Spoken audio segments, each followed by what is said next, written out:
RFM Midi. RFM Midi. Il est 12h. Avec Shell Diesel Extra, profitez d'un gasoil qui ne mousse pas durant le ravitaillement pour gagner du temps et de l'argent. Mesdames, Messieurs, bonjour. Merci de nous choisir. Il est midi, c'est l'heure du grand journal. Antoine Diouf. Au sommaire de cette édition, expulsion de Sénégalais de la Mauritanie. L'ambassadeur du Sénégal à Nouakchott explique les tenants et les aboutissants. Il rassure en même temps les compatriotes qui vivent dans ce pays, selon son Excellence Mamadou Kane. Ces personnes expulsées peuvent retourner en Mauritanie si elles le désirent. Premier conseil des ministres depuis ce matin, Macky Sall et son équipe au grand complet inaugurent la nouvelle ère. Transhumance politique, va-t-on revivre le même scénario comme ce fut le cas en 2000 avec la chute du régime socialiste? En tous les cas, beaucoup de militants et responsables du PDS ont tourné le dos à Maître Abdoulaye Wade pour rejoindre le président Macky Sall. Une réflexion sur ce phénomène éhonté qui constitue l'une des tares de la politique au Sénégal dans ces 12 heures. Point de vue justement sur la transhumance politique constatée ces derniers temps. Débat vers 12h30. Éducation, le SAEMS-CUSAM sursoit à son mot d'ordre de grève. Cette décision fait suite à une rencontre avec le nouveau ministre de l'Éducation. Dans l'actualité internationale, Mali, Dioncounda Traoré investi aujourd'hui président par intérim, le nord du pays, toujours entre les mains des rebelles Touaregs. Le ministre de la Défense, les ministres de la Défense de la CEDEAO à Abidjan, Côte d'Ivoire aujourd'hui pour réfléchir sur la situation au Mali. En sport, combat Yekini Balagaï 2 du 22 avril prochain. Après la violence d'hier, les deux camps appellent au calme et invitent à la fin de la violence. RFM Midi. Antoine Diouf. Mesdames, Messieurs, bonjour. L'ambassadeur du Sénégal en Mauritanie se prononce sur l'affaire de nos compatriotes exclus de ce pays. Son Excellence Mamadou Kane explique qu'il s'agissait d'une rafle à Nouadhibou pour des raisons de sécurité avec la présence d'AQMI dans la zone et de réfugiés maliens. Il ajoute que plusieurs nationalités sont concernées et Mamadou Kane rassure les Sénégalais qui vivent en Mauritanie. Même ceux qui sont expulsés peuvent revenir, dit-il. L'ambassadeur du Sénégal en Mauritanie est joint par RFM. Vous savez, en Mauritanie, il y a eu ces temps-ci des opérations de sécurisation, mais à Nouadhibou. Nouadhibou, c'est la capitale économique, donc dans le nord de la Mauritanie, vers la frontière avec le Maroc, et donc très réputé pour être une plaque tournante de l'immigration clandestine, mais aussi pour le trafic de drogue, etc. Vous n'êtes pas voir également que ces temps-ci, avec l'afflux de réfugiés venant du Mali, il y a la Mauritanie a été envahie et certainement que ces réfugiés, d'après eux, ont été infiltrés par des éléments d'Al-Qaïda. Bon, donc, à Nouadhibou, seulement, pas ailleurs, ont été organisés des rafles. Mais ces rafles-là ont concerné toutes les nationalités sans exception. Et d'ailleurs, il y a eu parmi les raflés des Mauritaniens qui n'ont pas pu prouver leur mauritanité, si je puis m'exprimer ainsi. Donc voilà en fait ce qui s'est passé. Et là, quand on apprend que c'est à cause de la carte de résidence, c'est de l'amalgame. Qu'est-ce que les autorités mauritaniennes ont fait pour rassurer les Sénégalais qui vivent sur le territoire? Nous travaillons là-dessus. C'est-à-dire, nous, dès que nous avons appris ces rafles qu'il y avait des Sénégalais qui étaient un peu maltraités, nous sommes entrés en relation avec les plus hautes autorités ici à Nouakchott et nous avons dépêché sur place un agent consulaire. Est-ce que tout va rentrer dans l'ordre bientôt? Tout est déjà entré en ordre. Qu'est-ce que ces Sénégalais feront pour retourner en Mauritanie? Il suffit qu'ils soient porteurs de leur carte d'identité et qu'ils passent par les points d'accès. Parce qu'il y a des points d'accès officiels. RFM, la radio de toute l'actualité. 12h05. Les premières retrouvailles entre le président de la République Macky Sall et l'équipe gouvernementale. C'est le premier conseil des ministres sous Macky Sall, oui. Au palais de la République, le gouvernement est au complet. Sans tarder, retrouvons Babacar Fall. Bonjour Babacar. Bonjour. C'est quoi l'atmosphère ce matin au palais? En tout cas, ils sont dedans depuis plusieurs dizaines de minutes. La séance, les travaux ont démarré à 10h02 exactement, nous disons. Les 25 ministres de ce nouveau gouvernement, avec le Premier ministre et le Président de la République, donc autour d'une table. Nous sommes devant le palais présidentiel. Nous avons pu échanger avec quelques collaborateurs du chef de l'État. Nous avons essayé d'être un peu curieux. Qu'est-ce qui se passe à l'intérieur? On nous fait savoir que cette première réunion du Conseil des ministres après la formation de ce nouveau gouvernement, c'est d'abord une séance de prise de contact, de présentation. Tous les ministres ne se connaissaient pas forcément avant d'être rassemblés dans ce nouveau gouvernement. Et puis cette réunion sera également marquée par la communication du président de la République. Il fait une sorte de discours sur les orientations générales de sa gouvernance, etc.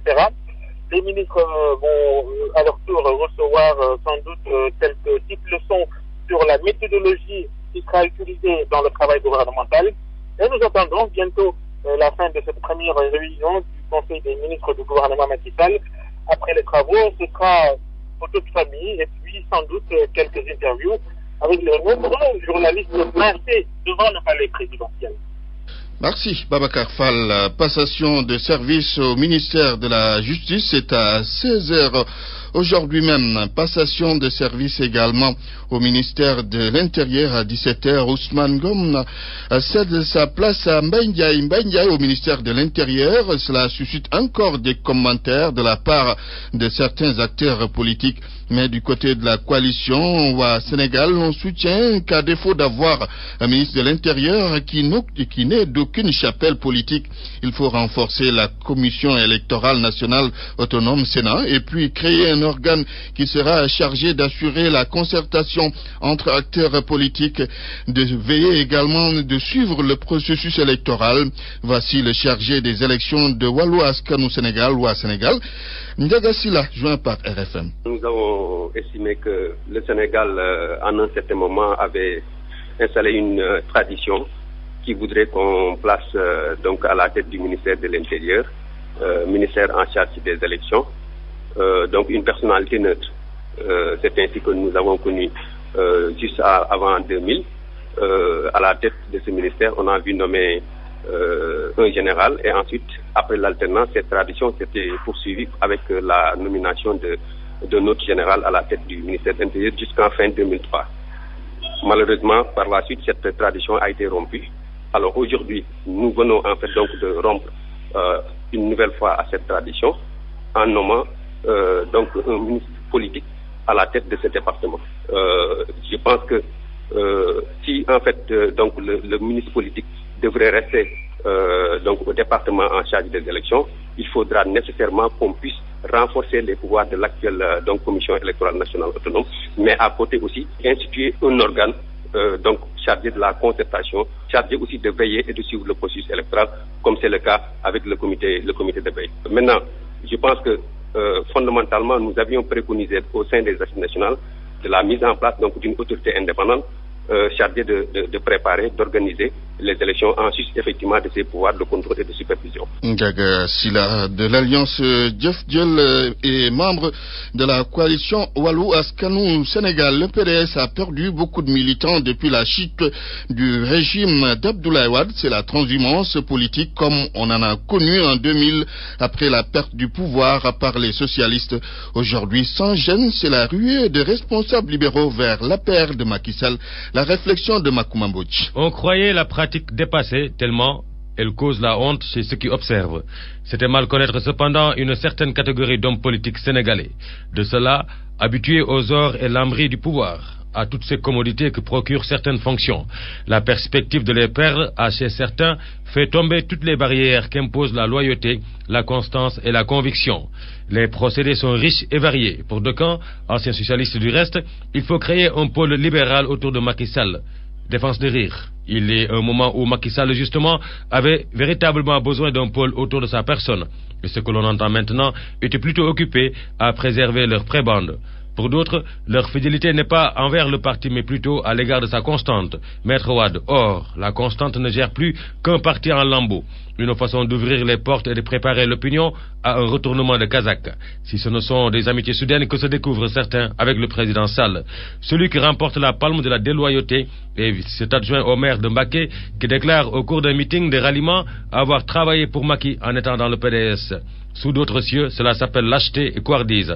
Ici, on préfère les identifier à des troupeaux d'une race particulière, prêts à brouter l'herbe où elle est grasse et tendre, sans scrupule, ce qui n'est guère plus gracieux au demeurant.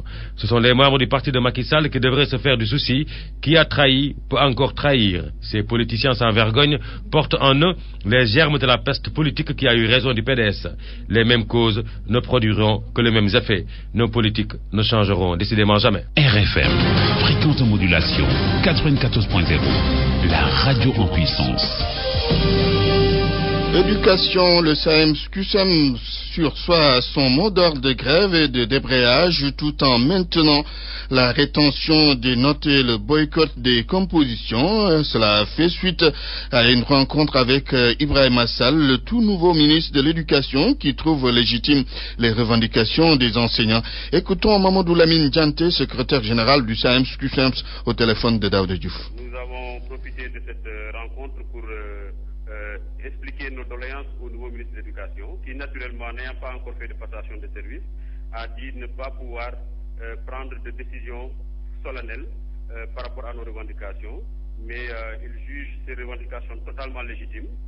Également, tous les accords signés avec le gouvernement du Sénégal, il estime que ce sont des accords qui les engagent et qui seront amenés à matérialiser, et a fait la promesse ferme que aussitôt après la passation de service avec son prédécesseur, M. Khalidou Diallo, il va s'employer à rencontrer le SAEMS-QSEMS pour discuter en profondeur de nos préoccupations et, selon ses propres termes, élaborer un calendrier de règlement des conflits.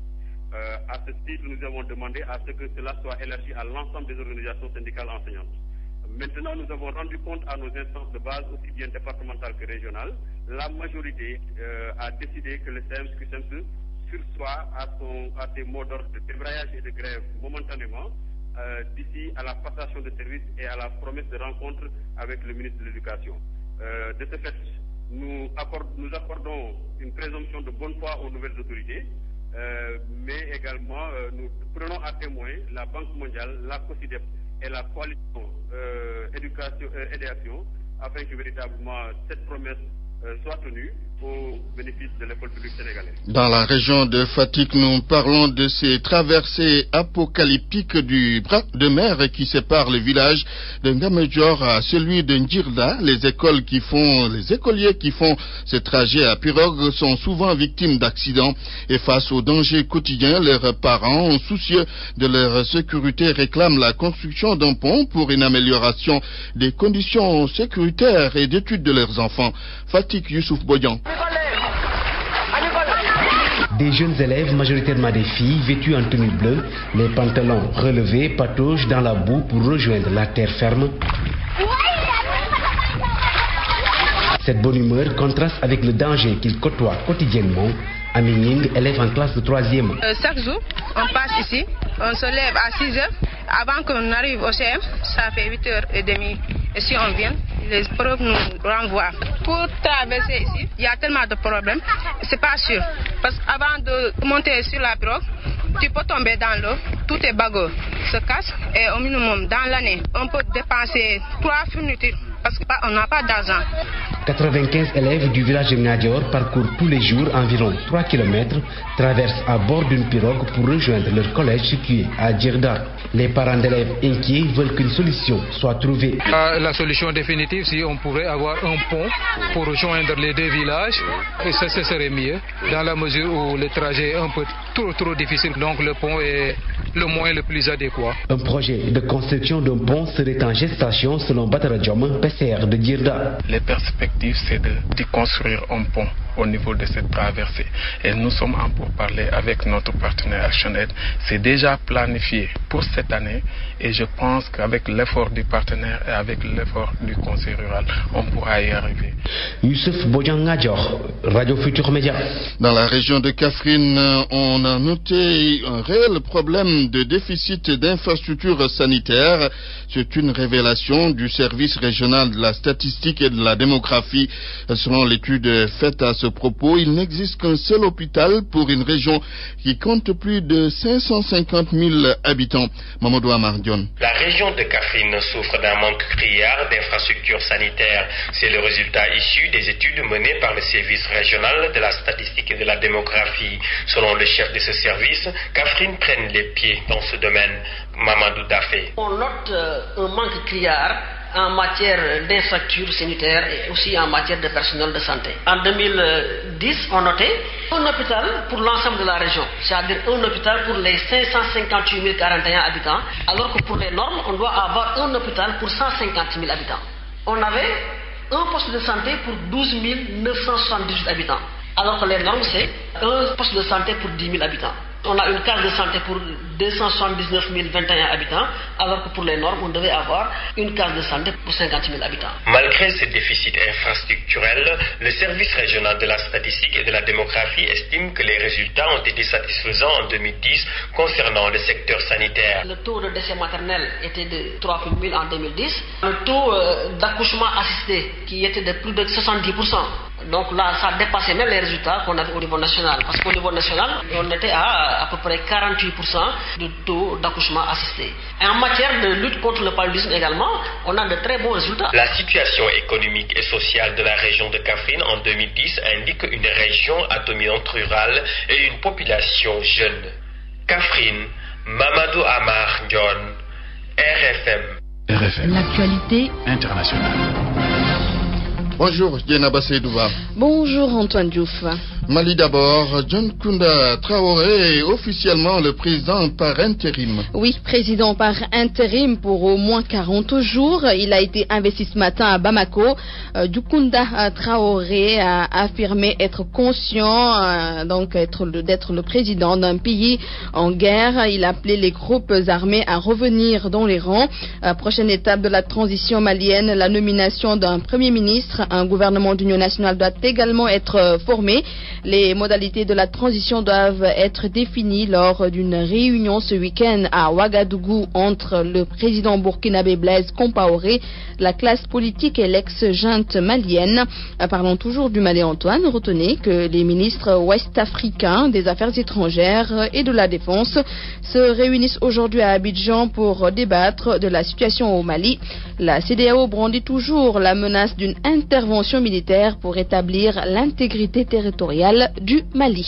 Présidentielle en Guinée-Bissau, la CEDEAO met en garde les acteurs politiques. C'est à travers un communiqué que la CEDEAO a déclaré une tolérance zéro aux acteurs politico-militaires bissau-guinéens. La CEDEAO ne saurait tolérer une tentative d'accès ou de maintien du pouvoir par la force. À Bissau, Nouamankali. L'actuelle situation politique de la Guinée-Bissau est en train d'être suivie attentivement avec une profonde préoccupation par la communauté des États de l'Afrique occidentale CEDEAO. Avec l'approche du deuxième tour de l'élection présidentielle prévue le 22 avril 2012, la CEDEAO a demandé à la classe politique bissau-guinéenne de traverser cette crise pour s'assurer de bonnes conditions la conclusion du processus électoral. En se basant sur la législation en vigueur, la CEDEAO a réaffirmé la volonté de respecter les principes fondamentaux consacrés sur le protocole supplémentaire de la démocratie et de la bonne gouvernance. La CEDEAO a laissé clair aux autorités politico-militaires bissau-guinéennes une tolérance zéro à toute tentative d'accès ou de maintien du pouvoir par la voie inconstitutionnelle. Par ailleurs, la CEDEAO a rappelé aux militaires bissau-guinéens leur responsabilité de respecter l'ordre constitutionnel. La communauté des États de l'Afrique occidentale CEDEAO a réaffirmé l'application de ses promesses au peuple bissau-guinéen face à la communauté internationale. Ces garanties laissées par la CEDEAO au peuple bissau-guinéen ont été rendus publics dans un communiqué de presse. Mouaman Kalibissao, RFM. Le second tour de la présidentielle est prévu le 29 avril prochain. Koumbayala reste figé sur sa position. Il ne se présentera pas au second tour. Alors Carlos Gomez Jr. sera seul candidat au second tour. La campagne électorale commence demain vendredi. Elle va durer 2 semaines. Le Soudan largue des bombes au Sud-Soudan. Les bombardements ont eu lieu à l'aube à Bintiou, capitale de l'Est soudanaise. 5 bombes en tout ont été larguées d'Aouda Diouf. C'est des bombes qu'ils ont larguées sur la localité de Bentiu. Et apparemment, ils visaient un pont, nous dit le vice-ministre de l'information du Sud-Soudan, Atem Yak Atem. 5 bombes ont été lancées ce jeudi matin et le pont en question relie Bentiu à une route qui mène vers le nord. Bentiu se situe à une centaine de kilomètres de la frontière avec le Soudan, théâtre depuis mardi de violents affrontements entre le Sud-Soudan et le Soudan. Aucun blessé n'a été enregistré, mais la SPLA, l'armée sud-soudanaise, a envoyé une équipe pour enquêter, a précisé le vice-ministre. Les autorités sud-soudanaises soutiennent que le Soudan cherche un prétexte pour repartir en guerre. Des combats font rage à la frontière au nord de Bentiu, dans la zone de Glick, un champ pétrolier qui assure une large part de la production de pétrole brut du nord, mais que le Sud revendique. Les deux capitales sont livrées hier mercredi à une surenchère de déclarations bellicistes appelant leur population à se préparer à la guerre. Daouda Diouf, Libye, les Nations Unies et les autorités de transition sont visées par des attaques dans ce pays. Washington et Paris ont demandé une enquête suite à l'attentat qui a visé le 10 avril dernier à Benghazi le convoi de l'envoyé spécial de l'ONU en Libye, un incident qui témoigne des difficultés du CNT à faire régner l'ordre à 2 mois de l'élection de l'Assemblée constituante prévue en juin prochain. Nous allons terminer, Antoine, par la Syrie, comme tous les jours. Les forces du régime syrien ont tué aujourd'hui un civil dans la province de Hama, c'est au centre de la Syrie, c'est en dépit de l'entrée en vigueur du cessez-le-feu prévu par le plan Haman. Kofi Annan. Voilà, c'est fini. Et puis, on t'attend pour le match Inter-Futur Média. Tu vas voir, je vais en tout cas beaucoup marquer. Hein. Merci, merci Gaïna Seydouba pour cette page internationale. Parole aux auditeurs. L'actualité, qu'en pensez-vous? Moi, je pense que vous devrez. Réagissez dans nos éditions d'information sur l'actualité. Bonjour. Oui, bienvenue sur cette antenne de RFM. Du lundi au vendredi, vous avez la parole sur RFM. Point de vue sur la transhumance politique constatée ces derniers temps des militants et autres responsables libéraux vers la paire de Macky Sall, transhume vers la paire de Macky Sall. Qu'en pensez-vous? Débat vers 12h30 aux numéros habituels. RFM Sport. Bonjour Malal Junior Diagne. Bonjour Antoine Diouf. Tension notée entre Balagaï 2 et Yekini. Les responsables des 2 écuries jouent la carte de l'apaisement après ce qui s'est passé hier. Rendons-nous d'abord à Guédiawaye où là-bas les responsables de l'école de lutte Balagaï invitent les uns et les autres à plus de calme et à plus de sang-froid également. Pour les responsables, ce n'est qu'un combat de lutte et qu'il va falloir donc garder la tête sur les épaules et éviter les tensions puisque cela peut poser des problèmes. Nous avons joint ce matin Bassirou Gueye, l'un des responsables de l'école de lutte Balagaï. Il nous a dit ceci.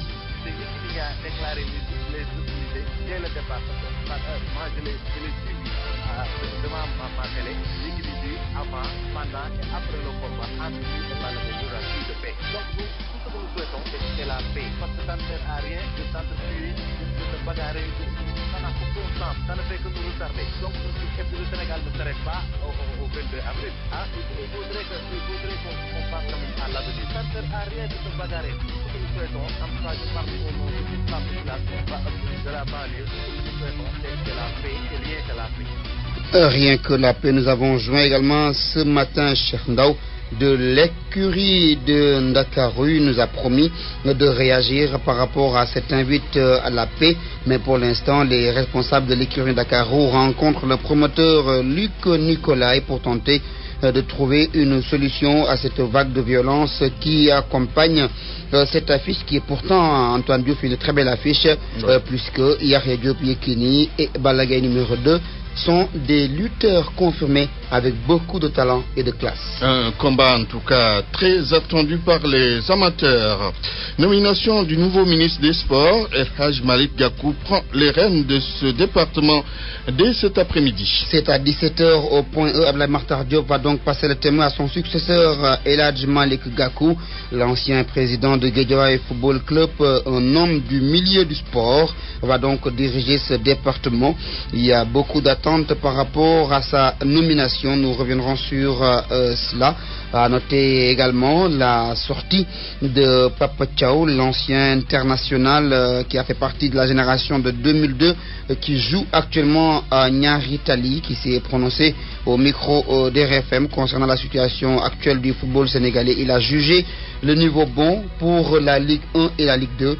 Il a également voté pour le retour de Bruno Metsu à la tête de l'équipe nationale du Sénégal. Vous entendrez Papa Thiaw dans nos prochaines éditions. À noter également, Antoine, le match amical entre l'équipe qui sera composée par les journalistes de la RFM et de l'Observateur contre celle de TFM et de l'Imprimerie. Match prévu samedi à 10h à la piscine olympique. Et premier juré, je mettrai le numéro 10 et je ferai comme Messi. Bon, d'accord, on va vous juger en tout cas à l'acte. Hein? Merci. Madame Diane. Tout roule moins cher avec Ada Location de véhicules. La location de véhicules à votre portée chez Ada Location, avenue Cheikh Anta Diop, Dakar Mermoz. Ada Location de véhicules vous souhaite une bonne année 2012 et vous offre votre revue de presse. La presse du jour avec Babacar Fall. Macky Sall va-t-il changer le Sénégal? Le nouveau président de la République va-t-il opérer des ruptures comme il l'avait annoncé? Pas sûr. Prenons l'exemple du décret qu'il a signé pour répartir les services de l'État. L'Observateur l'évoque à sa une. Selon l'Obs, Macky Sall a concentré tous les pouvoirs et les milliards au palais présidentiel. Le journal L'Observateur écrit que tous les fonds sont gérés par le cabinet du président. Ensuite, la liste des agences nationales s'allonge. L'Obs informe également que le nouveau président de la République a également créé des dizaines de nouvelles directions générales. Ce n'est pas tout. Dans ce même article de l'Observateur, on apprend que beaucoup de services stratégiques ont été enlevés des ministères pour être transférés à la présidence de la République. Ce que l'Observateur dit, le journal Enquête le partage. Selon Enquête, Macky Sall prend le jackpot avec la nouvelle répartition des services de l'État qu'il a lui-même élaborée. Le journal Enquête qui n'a pas manqué de souligner que des agences comme l'APIX et l'ARTP restent à la présidence de la République. Et puis on aperçoit à la une de Libération que même le commissariat à la sécurité alimentaire est relogé à nouveau au palais présidentiel. Alors, question, Macky Sall n'a-t-il pas fait pire qu'Abdoulaye Wade? Et sans doute pour tromper son monde, le nouveau président de la République supprime le cabinet de la première dame. Info qui fait la une de Libération. Ce journal a pour titre Marième Faye privée de cabinet. Libération qui s'intéresse à d'autres aspects de cette nouvelle répartition des services de l'État. Le journal évoque par exemple la direction générale des élections qui tombe entre les mains de Mbaye Ndiaye, le nouveau ministre de l'Intérieur. Libération qui estime également que Youssou N'Dour est surchargé avec énormément de services rattachés à son ministère. Même le monument de la Renaissance africaine est désormais sous la coupole du ministère de la Culture et du Tourisme. La gestion de l'ancien régime toujours au devant de la scène. Le quotidien Walfadjri affirme que les anciens ministres, gardes du corps, policiers, directeurs généraux et autres responsables du PDS sont tous traqués par la justice. Mais le problème du PDS actuellement, c'est sa survie. Sud Quotidien se demande si ce n'est pas l'éclatement du parti politique d'Abdoulaye Wade après sa défaite du 25 mars dernier. Non, le PDS n'appartient même plus à Abdoulaye Wade, déclare Moussassi dans une interview hier sur RFM et qui a été reprise par des journaux ce matin. Moussassi, le député PDS et maire des Parcelles Assainies, est en photo à la une du Soleil à côté de Babacar Gaye, le porte-parole du Parti démocratique sénégalais. Titre du Soleil, remous dans le Parti libéral, Moussassi décrit la gestion du PDS, Babacar Gaye apaise. Mais apparemment, rien n'arrêtera les frondeurs du Parti démocratique sénégalais. L'Observateur informe que Pape Diop, Ousmane Masseck Ndiaye, Mamadou Seck et Abdoulaye Baldé concoctent un plan pour liquider Abdoulaye Wade. La violence est dans l'arène. Tous les journaux, mais alors tous, racontent les affrontements sanglants hier entre le camp de Yekini et celui de Balagaï 2 lors d'une cérémonie de présentation de ces deux lutteurs qui doivent s'affronter le 22 avril prochain. Ça fait la une de Sunulambo, tout comme celle du Populaire, qui indique que ça dégénère entre Yekini et Balagaï 2. La bonne nouvelle ce matin, c'est pour les mélomanes. C'est l'Observateur qui parle de l'orchestre de Youssou Ndour après sa nomination au poste de ministre de la Culture et du Tourisme. Selon l'Obs, Mbaye Dièye Faye est le nouveau patron du Super Étoile, et l'Obs d'indiquer que Youssou Ndour continuera à chanter. Ada Location de Véhicules vous a offert votre revue de presse. Tout roule moins cher avec Ada Location de Véhicules. Point de vue. Regard croisé sur l'actualité du jour.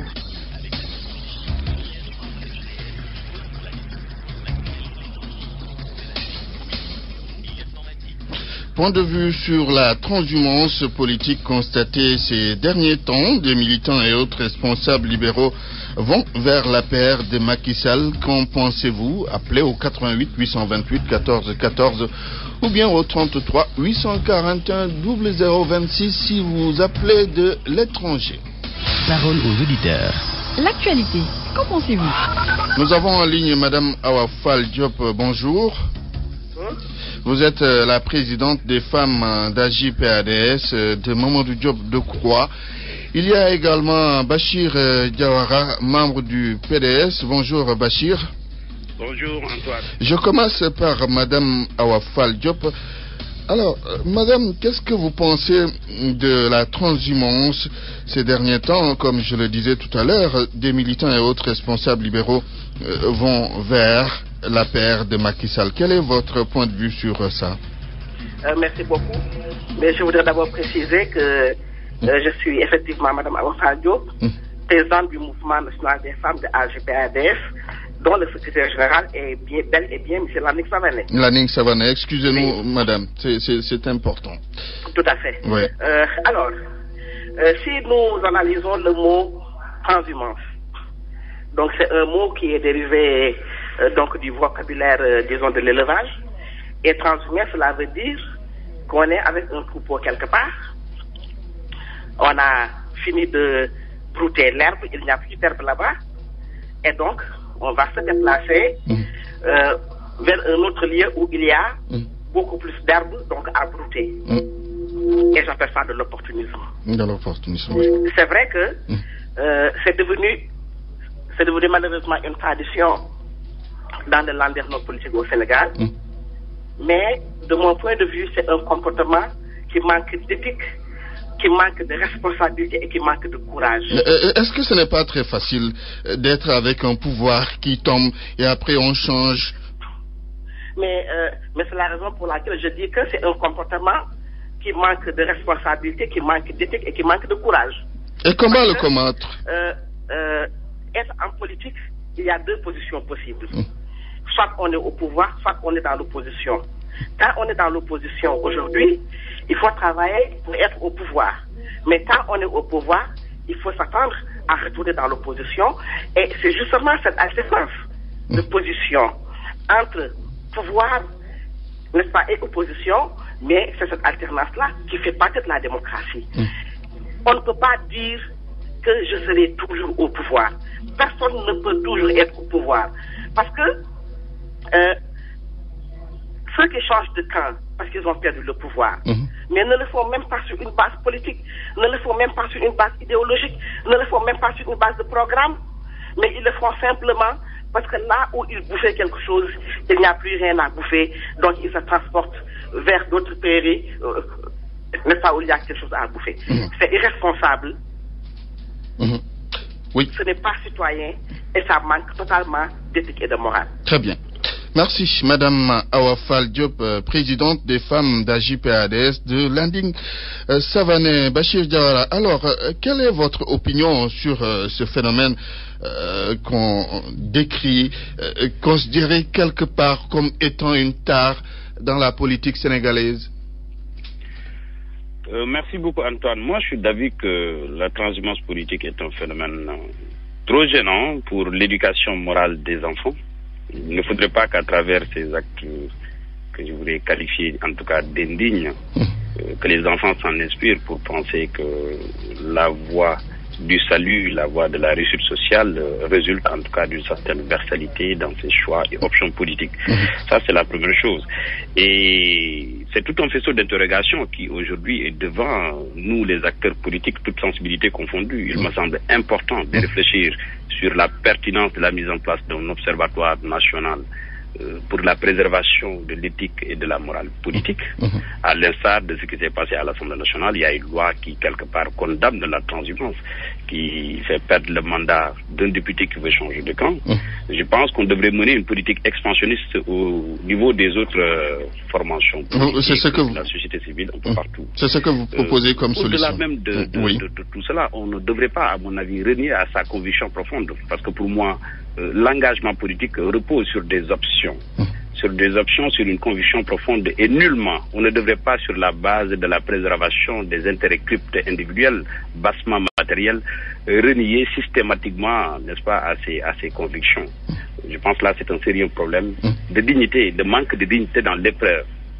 Ce que je voulais dire à l'endroit de tous nos frères et sœurs du Parti démocrate sénégalais, c'est qu'ils doivent comprendre que la vitalité de toute démocratie repose sur une configuration simple, l'existence d'une opposition et d'un pouvoir. Que les gens qui sont au niveau du pouvoir exercent le pouvoir comme cela se doit, que les gens qui sont dans l'opposition assument pleinement leurs responsabilités basées sur le patriotisme, sur la préservation des intérêts populaires. Moi, je pense que c'est ça qui est important. Oui, beaucoup de vos frères ont quitté le PDS pour la paire de Macky Sall. Qu'est-ce que vous leur dites ?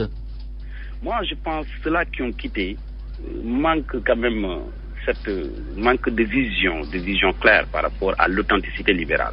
Mais tous les acteurs du Parti démocrate sénégalais, tous les membres du Parti démocrate sénégalais qui ont compris la vision du SOPI, qui ont compris que l'avenir du Sénégal, c'est le SOPI, alors restent intacts dans leur position et assumeront en tout cas leur position au niveau de l'opposition. À ce niveau, je n'ai aucun problème. Alors, moi, je pense qu'il y a un sérieux problème d'éducation de base, d'éducation morale, et ça, c'est relatif au coefficient individuel de l'individu. On ne peut rien faire. Mais ce qui est important, c'est que toujours, il y a les valeurs d'Ongor, de Kersa, de courage, mais qui ont toujours rythmé alors la vie de l'homme sénégalensis dans notre société, qui existe au niveau des pans entiers des membres du Parti démocratique. Très bien. Merci Bachir Diawara du Parti démocratique sénégalais. Abdoulaye Wilane est en ligne. Bonjour. Bonjour. Abdoulaye Wilane, maire de Kaffrine, membre du Parti socialiste. Je rappelle que vous êtes le secrétaire national adjoint chargé de la communication de ce parti. Le PS a été victime, grandement d'ailleurs, de ce phénomène de transhumance en 2000. Vous êtes bien placé pour en parler, Abdoulaye. Oui, écoutez, ce vocabulaire de transhumance en politique constitue une plaie, une gangrène ou un vice de notre système démocratique. Mais pour l'analyser, il faut d'abord étudier et comprendre le système et tenir compte du fait qu'il y a une forte concentration de prérogatives, de responsabilités du chef de l'État. Et c'est ce qui fait que souvent, au nom de l'électoralisme, pour élargir sa base et se maintenir longtemps au pouvoir, au lieu de travailler et donner des satisfactions, des résultats tangibles aux populations, ils cherchent à additionner des électeurs. Et ceux qui y prêtent, soit ils manquent de culture politique, et sous ce rapport-là, les partis ont une faillite dans le cadre de l'absence de formation politique idéologique, et du coup, il y a donc un problème de conviction. Et en cela s'ajoute également ceux qui sont souvent non pas des opportunistes, mais des ennemis de la démocratie et de la liberté, parce que des gens qui, pour se protéger, pour faire dans l'impunité, pour bénéficier de l'impunité, sont des daoulakos, des réfugiés politiques. Il y a également d'autres types de transhumants. Il y a les transhumants qui sont des hommes d'affaires, il y a des transhumants qui sont des notabilités coutumières et religieuses, donc c'est des prébendiers, c'est des gens qui ont besoin d'un train de vie dont ils n'ont pas les revenus, les ressources. Et puis il y a les plus vicieux, ceux-là qui par des contorsions, par des par des contournements, créer des partis, créer des mouvements pour essayer d'avoir atome crochu avec cette responsabilité gouvernementale et tuer des strapotins ou des postes de responsabilité. Oui. Je pense que c'est un phénomène que tous les Sénégalais doivent combattre. Comment combattre ce phénomène? Dans lequel il évolue. Comment combattre ce phénomène, justement? Mais les dénoncer et les mettre devant les responsabilités. Oui, mais depuis longtemps, on l'a fait, Abdoulaye. Je pense que aujourd'hui, le Sénégal doit aller dans le sens d'un assainissement des mœurs politiques. Et ça ne peut se faire que lorsque on va faire la promotion de ceux qui sont imbus de valeurs et de principes. Il n'y a pas eu un seul jour, une seule semaine, un seul mois où la plupart des responsables du Parti socialiste, en tout cas de l'opposition d'avant 2012, n'ont pas fait l'objet de tentatives, de démarches. Mais vous avez vu, en tout cas, il y en a qui ont résisté jusqu'au bout, malgré les rues, malgré les rétoxications. Oui. Et je crois que nous l'avons fait, en tout cas pour ma part, nous l'avons fait en hommage aux valeurs de civilisation qui sont propres à l'homme sénégalais, mais aussi et surtout à nos valeurs religieuses. Lorsque vous entrez en religion, vous prenez un engagement.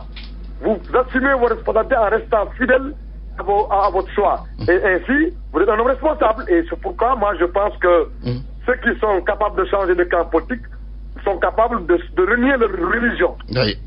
Voilà, merci. Abdoulaye Wilane, membre du bureau politique du Parti socialiste. Nous sommes en ligne avec le journaliste Soro Diop. Bonjour Soro. Oui, bonjour. Vous êtes le chef du desk politique au quotidien, le quotidien. Problème de formation politique, problème d'éthique, un danger pour la démocratie. Voilà les termes qui sont sortis au cours de ce débat sur la transhumance politique. Alors, Soro Diop, quel est votre point de vue sur cette question?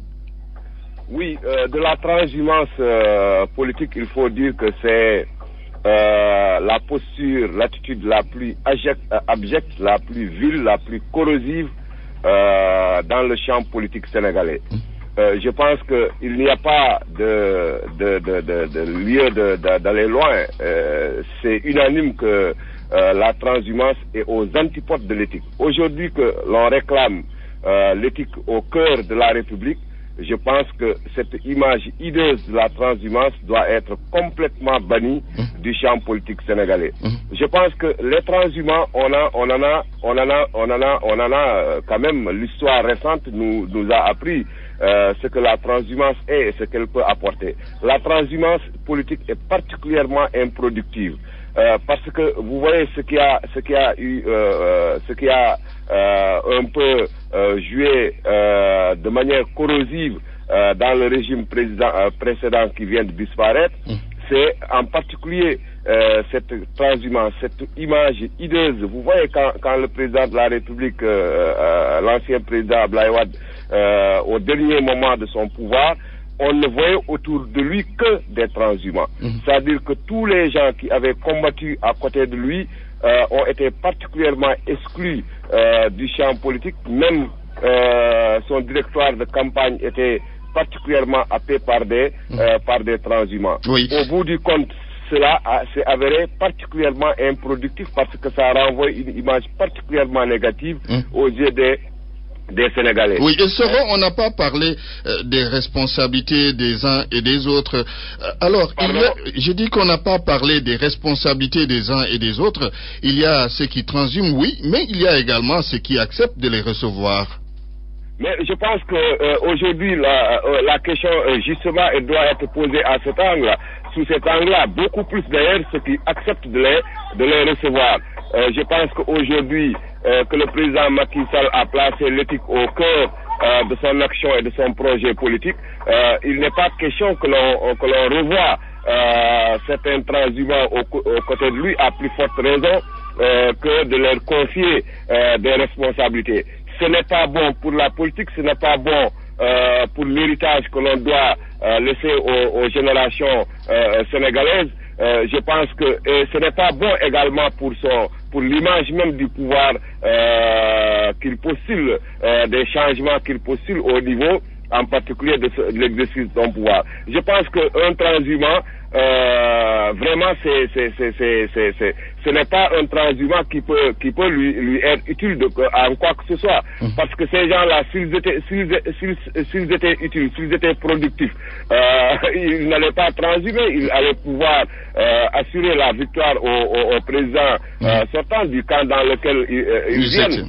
Donc je pense qu'il faut en tirer une leçon définitive, que la transhumance est particulièrement improductive et du point de vue éthique et même du point de vue politique. Donc il faut arrêter cette transhumance-là. Maintenant, comment arrêter la transhumance? C'est tout ça le problème, parce que il n'y a aucune règle codifiée qui peut dire que quelqu'un ne peut pas quitter un politique pour aller à un autre.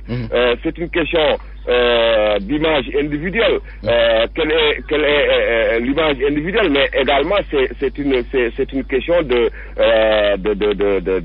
est-ce que les gens acceptent d'accepter que ces transhumants-là viennent polluer l'atmosphère politique dans lequel ils sont. Je pense que la transhumance, il faut la bannir en essayant tout simplement de remettre les transhumants à leur place, leur empêcher d'aller d'oasis en oasis, c'est-à-dire que des gens qui veulent tout juste être tout le temps du côté de la cognée. C'est pas possible, ça. Merci.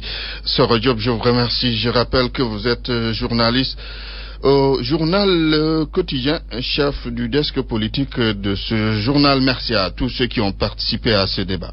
C'était Point de vue avec la Maison de l'Égypte, filiale du groupe NGS, leader dans la distribution de matériel électronique, électroménager, mobilier de bureau et informatique. Parlez français. Parlez français. Grammaire. Orthographe et sens des mots. Dans la langue de Molière. Avec Mantouré. Bonjour à toutes et à tous et bienvenue.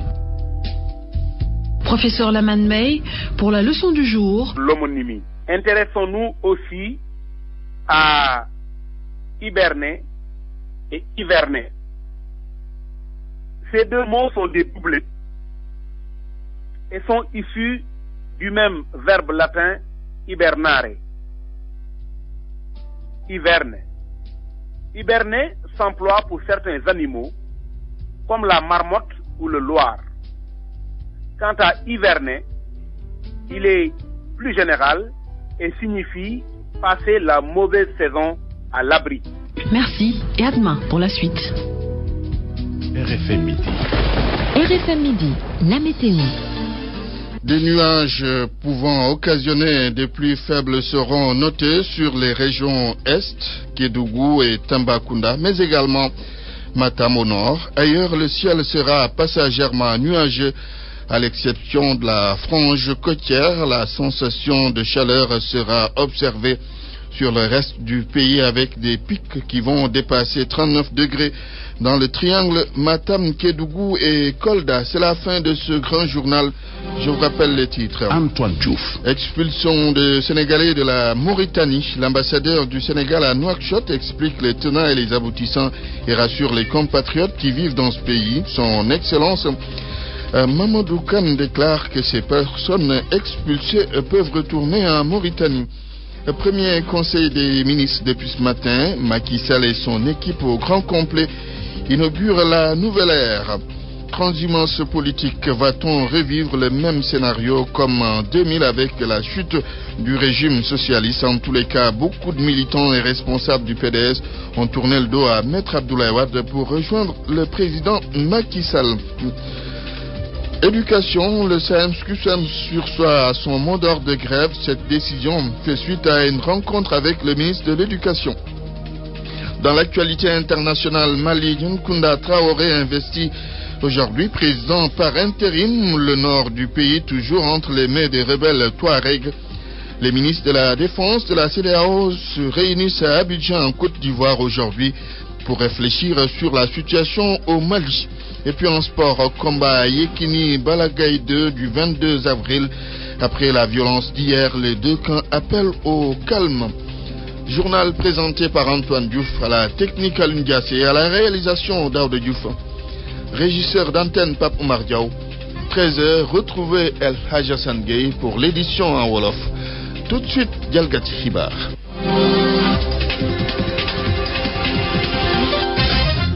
féminin la féminin